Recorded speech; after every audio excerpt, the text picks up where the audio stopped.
यज्ञ के पुरोहितों, आपके मध्य में आना स्वयं सम्मान का विषय है और यहाँ रोहित सरदाना जी का स्वागत करते हुए मैं करते हूँ। सामान्य भाव है कि मीडिया राष्ट्रीय विचार के विपरीत है, विरोध में है, काफी हद तक ठीक भी है, मगर उसमें कहीं दबी छुपी रोशनी दिखाई देती है। रोहित उसका प्रतीक है जो जगह बेजगह राष्ट्र की मूल धारा को प्रतिष्ठित करते हैं, उसके लिए प्रश्न पूछते हैं। किसी भी श्रोता, किसी भी व्यक्ति को ऐसे श्रोता, ऐसे दर्शक मिलने उपलब्ध होते हैं। ये वो लोग हैं जो जिनके हजारों फॉलोअर्स हैं, जिनकी फेसबुक की 5000 की सीमा रेखा लबालब रहती है, एक आदमी हटता है तो 50 उसके पीछे खड़े होते हैं।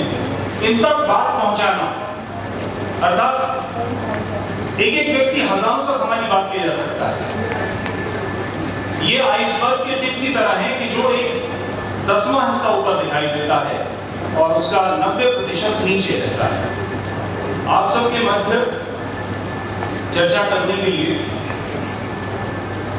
रोहित सरदाना जी का चयन और उनसे बात करने के लिए मेरा चयन। रोहित, जिसे तथाकथित मूल मीडिया कहते हैं, उसके प्रमुख हस्ताक्षर सामने के नाम है, मगर ये सोशल मीडिया में भी सत्य है। मैं आप सबका सोशल मीडिया का प्रतिनिधि के नाते यहाँ बैठा हूँ, मगर मेरे लेख पत्रिकाओं में भी छपते हैं, तो लगभग हम दोनों के क्षेत्र में आध्यात्मिक घुसे हुए हैं। फिर भी आज कुछ अच्छी पक्की बातें मुझे, क्योंकि ये उसके प्रतिनिधि के नाते हैं, तो मुझे पूछनी है। सोशल मीडिया अभी हाल की 10-12 साल की चीज है, मगर मुख्य धारा के मीडिया ने वो स्पेस छोड़ना कैसे शुरू किया जहां हम घुस गए।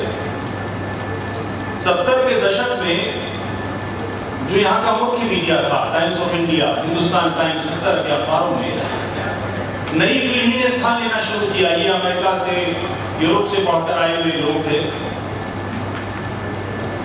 और उनके लिए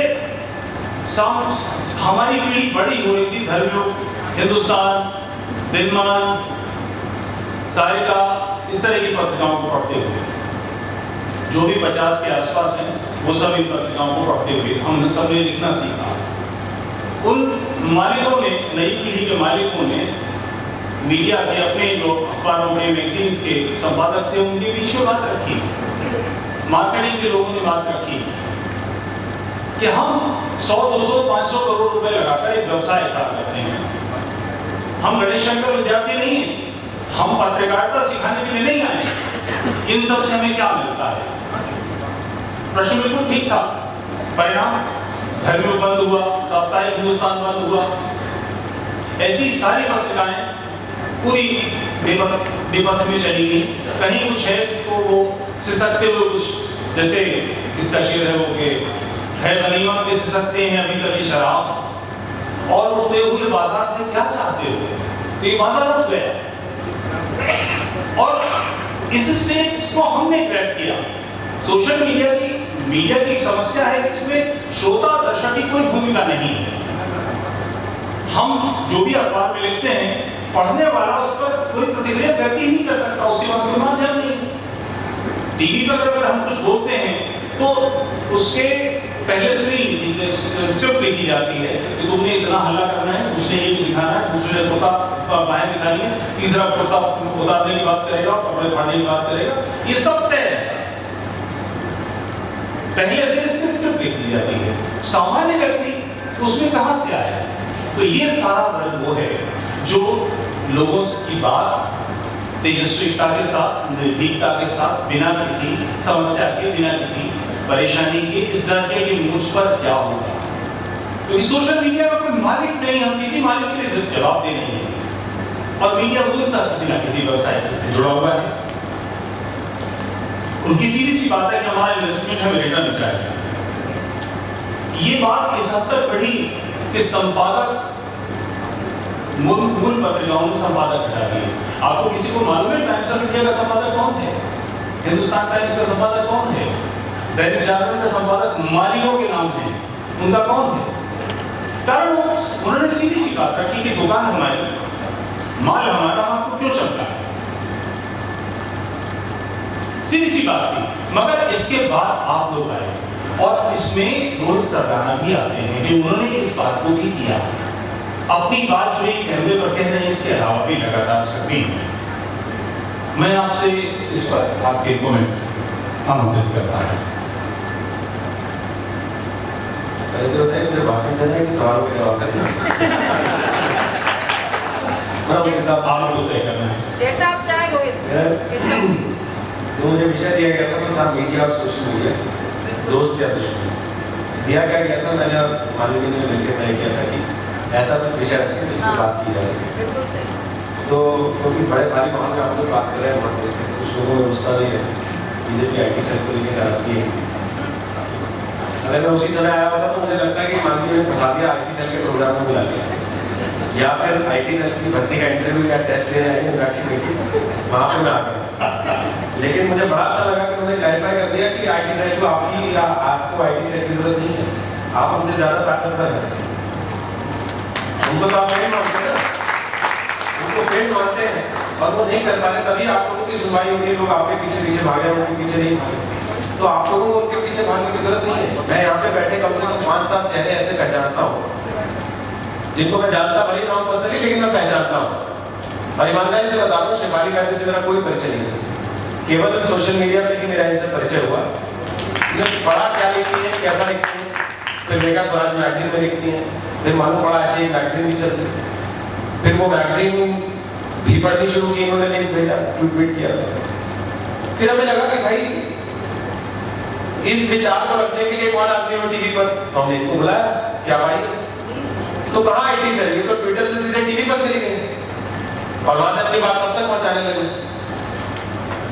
तो आप लोग जिस माध्यम पे इस वक्त उपलब्ध हैं, मौजूद हैं, वहां आपको उसमें किसी ऐसे संगठन की या किसी ऐसे व्यक्ति की जरूरत नहीं है, मुझे लगता है, जो आपको सैलरी से बांधे और फिर वही तय करे कि आप क्या लिखेंगे क्या नहीं लिखेंगे। अभी तो आप अपनी मर्जी की बात हो सकता है आपको बुरा लगता होगा कि भाई मान्यता उन लोगों को है, प्रधानमंत्री उनसे बुला के मिलता है, ठीक है, हो सकता है मिलता होगा, लेकिन पढ़ता आप लोगों को है, उनको तो बताता है क्या लिखना है, आपसे आइडिया लेता है और फिर उनको बताता है कि क्या लिखना है। ये देखो इसमें लिख दिया, तुमने लिख रहे, उनको डांट पड़ती है इस बात पे। और अगर आपको ले लेंगे वहां पे तो फिर आपका मौलिक विचार भी खत्म हो जाएगा, आप भी फिर किराए के हो जाएंगे और वही करेंगे जो बाकी लोग कर रहे हैं, आप भी उसी फेल्ड टीम का हिस्सा हैं। मेरा खैर उससे कोई लेना देना नहीं है और ना ही मैं ये सारी बातें इसलिए कह रहा हूँ ताकि कल को कोई ये रिकॉर्डिंग देखे या अभी लाइव देख रहा हो तो ये ना समझे कि मैं बीजेपी IT सेल के प्रोग्राम में रहता हूँ या बीजेपी IT सेल में नौकरी पाने की इच्छा रखने वालों को ट्रेनिंग दे रहा हूँ। वापस आता हूँ विषय जिसकी शुरुआत रास्ते में ही हो गई थी। एक जगह रास्ते को लेकर थोड़ा कंफ्यूज हो गया था क्योंकि गूगल ने धोखा दे दिया, नेटवर्क नहीं आ रहा था। अब मैं खड़ा होकर सोच रहा था इधर मुड़ना है कि इधर मुड़ना है, इधर ट्रैफिक ज्यादा होगा कि इधर ट्रैफिक ज्यादा होगा। मैंने सीट बेल्ट खोल दी, अब क्योंकि वो ITO था तो वहां तो 1 सेकंड में आ जाती है पुलिस।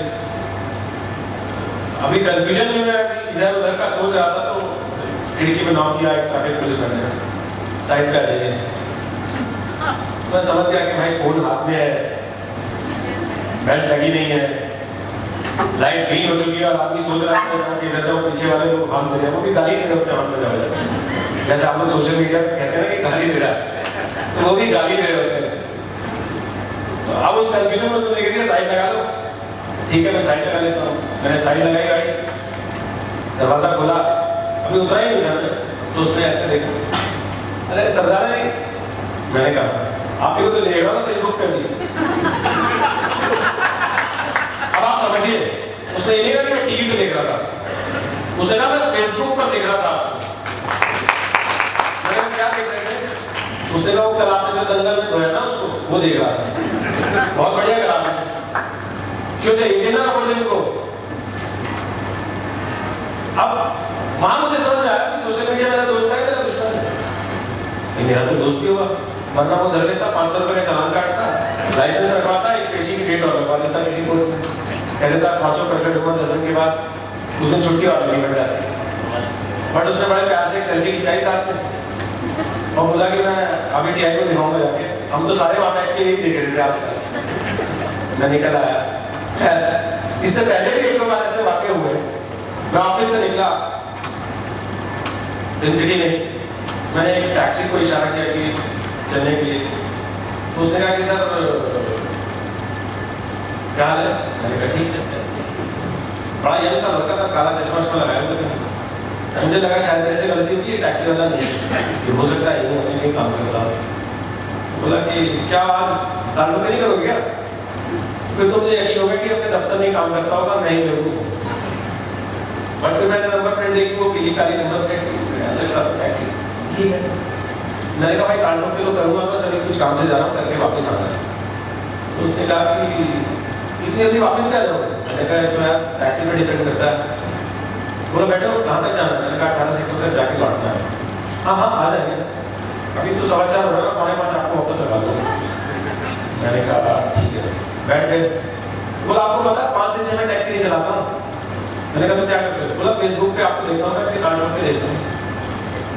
तो ये मेरे लिए इनाम था। और सबसे बड़ी बात, वो भी टीवी पर नहीं देखता है, वो ये जानता ही नहीं कि मैं टीवी पे आ रहा हूँ नहीं आ रहा हूँ, मेरा टाइम है नहीं है, कितने बजे का है। उसको इससे मतलब है कि वो फेसबुक पे देखता है और फेसबुक के जरिए उसने मेरे साथ एक रिश्ता बना लिया। बहुत सारे ऐसे लोग मिलते हैं जो ट्वीट्स के स्क्रीनशॉट्स रखे हुए होते हैं कि आपने लिखा था तो हमने रख लिया अपने पास, इसको हमने फलानी जगह पे कहीं बहस होती थी तो वहां बोला, उसके बाद लोगों ने हमें बड़ी तारीफ। तो वो हमारे करीब फील हो जाता है उनके साथ, वो दोस्ती हमारी उनके साथ हो जाती है, जानते भले रहो एक दूसरे को। टीवी पे हो सकता है उसको मेरे से 10 चीजों पे नफरत भी हो जाए, क्योंकि हर दिन तो एक सी बात नहीं होती टीवी पे, किसी दिन कुछ और बात भी होती है जो बहुत से लोगों को नहीं भी पसंद आती। लेकिन वहां उसने मेरे साथ एक रिश्ता बना लिया, तो मेरे लिए तो सोशल मीडिया दोस्ती है। और मीडिया का मैं हमेशा से ये मानता हूं कि सोशल मीडिया पूरक है। जैसे उन्होंने कहा ना कि उन्होंने स्थान छोड़ क्यों दिया, उन्होंने स्थान नहीं छोड़ दिया, वक्त बदलता है, जरूरतें बदलती है, तौर तरीके बदलते हैं, जीवन जीने का देखने का नजरिया बदलता है, तो उसमें नई चीजों का स्पेस अपने आप क्रिएट हो जाता है। और नई चीजों का स्पेस कैसे क्रिएट होता है? आप याद कीजिए वो समय जब आप रात में 8:30 और 9 बजे के लिए बाध्य होते थे कि समाचार इतने ही बजे आए।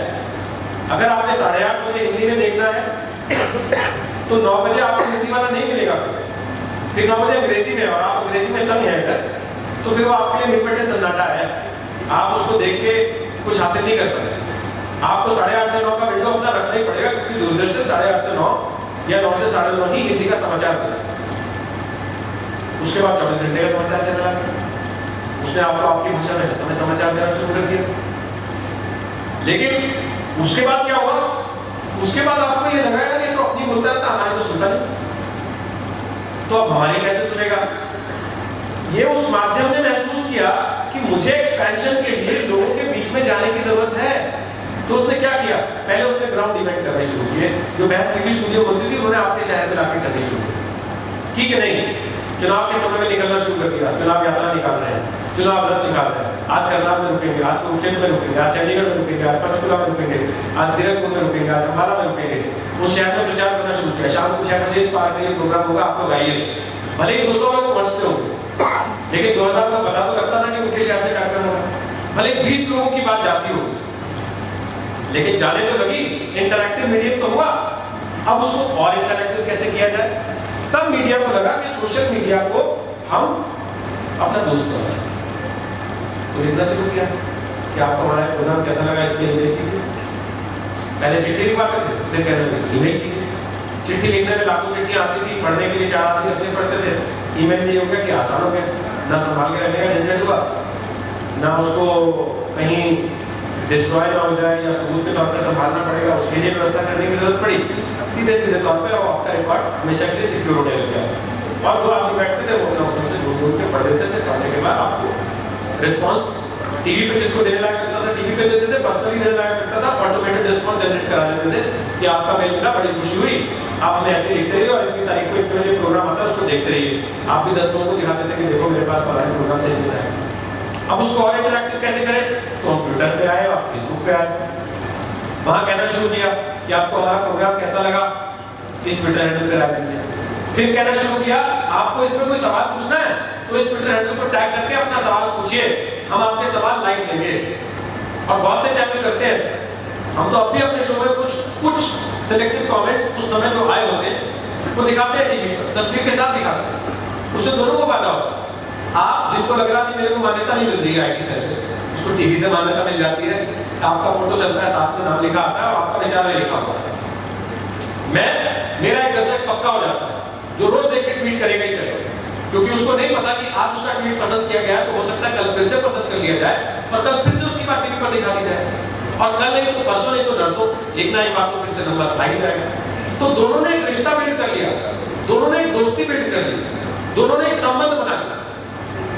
लेकिन उसमें दिक्कत कहां हुई? दिक्कत वहां हुई जहां लोगों ने वो प्रोग्राम खत्म होने के बाद भी ट्वीट करना जारी रखा, जहां लोगों ने वो प्रोग्राम खत्म करने के बाद उन व्यक्तियों के विचारों को लेकर सवाल पूछने शुरू किए। अब इतना तो मानिए, जो 20 साल से एक तरफा बोलते हुए आ रहे थे, जिनको कोई आदत ही नहीं थी सुनने की, जिनको ये लगता था कि हम तो ब्रह्म ज्ञानी है, हम तो बोल रहे हैं वही सब पूछ सकते हैं, उनसे आप उनके सवाल करें, उनसे आप उनकी विचारधारा को गड्ढे में करने वाली बातें करेंगे तो उनको बुरा तो लगेगा ना।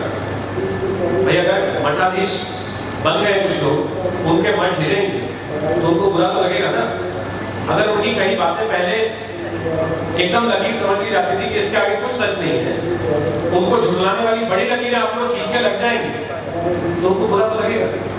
और फिर उससे भी बढ़ के अगर आप में से ही कुछ लोग गाली गलौज करने लग जाएंगे तो उनको एक मौका मिलेगा, ये कह देगा कि देखो साहब ये लोग तो इस लायक नहीं कि इनकी बात बातें कर रहे हैं, ये देखिए ये इनकी भाषा है, ये इनकी सभ्यता है, ये इनकी संस्कृति है, ये इनका आचरण है। वहां के लोगों ने आपको डिस्कार्ड करना, डिस्क्वालीफाई करना शुरू कर दिया। हम लोग क्योंकि आप लोग क्योंकि फ्रस्ट्रेट हो गए, इसलिए उनको मौका मिल गया कि भाई इनको कैसे डिस्कार्ड कर, इनको कैसे डिस्क्वालीफाई कर दिया। लेकिन एक बात मैं आपको फिर बता दूं कि नैरेटिव पहले एक तरफा बिल्ड होता था, अब उसको चैलेंज करना और उसको बदलने के लिए मजबूर होना सोशल मीडिया ने ही शुरू किया है। और इसके लिए वो सारे लोग जो सोशल मीडिया पर एक्टिव रहते हैं, तथ्यों के साथ अपनी बात रखते हैं, ज्ञानवान लोग हैं और सलीके से सही ढंग से बात कहना जानते हैं, वो सब लोग बधाई के पात्र हैं कि एकमात्र जो नैरेटिव खड़ा रहता था उन्होंने अब मजबूर किया है कि राष्ट्रीय मीडिया, अंतर्राष्ट्रीय मीडिया भी उस दूसरे नैरेटिव की तरफ ध्यान देना शुरू करें। आज का उदाहरण दे देता हूँ और फिर इतिहास का उदाहरण दे देता हूँ।